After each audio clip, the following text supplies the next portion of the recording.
Westwood Investigates is uncovering new information about the Orange County apartment building that was shut down over safety concerns. The fire department cleared everyone out of the Rialto on West Sand Lake Road, just west of I-4 on March 19th.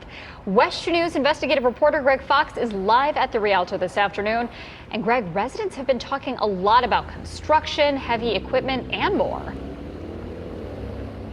They sure have. And again, just as they pull up and they go inside and wait for boxes that have been packed up to then bring back out to their vehicles, they're thinking about and talking about some of the things we brought up earlier this week, like scaffolding on the far side of the building that was here in October, November.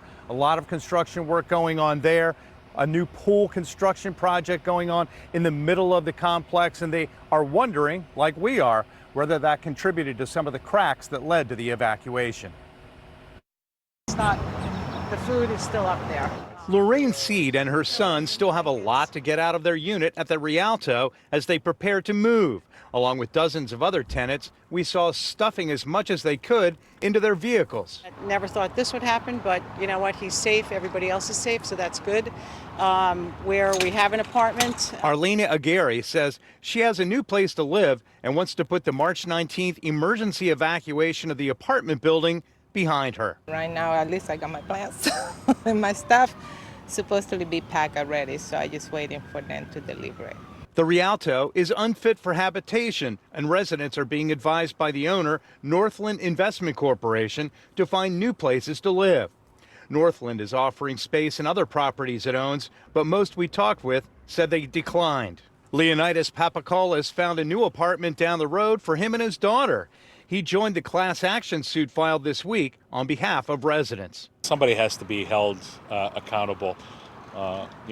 Structural damage, Surfside collapsed, 5 years ago? Could easily happen again. West 2 Investigates has been reviewing work permits on the property dating back to last fall. One was the draining and resurfacing of the pool.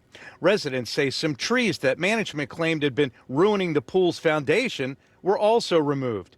The permit was pulled by an Orlando company called Vermana.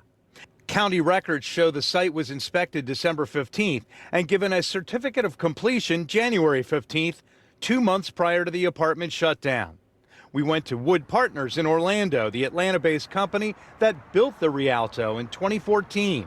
A spokesperson inside declined comment, and the public relations firm for Wood Partners has not returned our messages.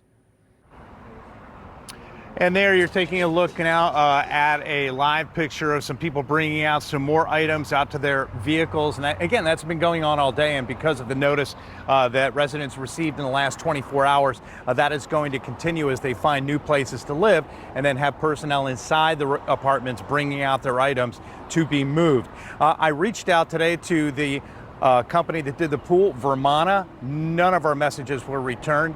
Also reached out again to Wood Partners in Atlanta. Again, no messages returned. Northland is facing some legal action now, but they may be launching some legal action of their own. Covering Orange County, live in Orlando, Greg Fox, West 2 News.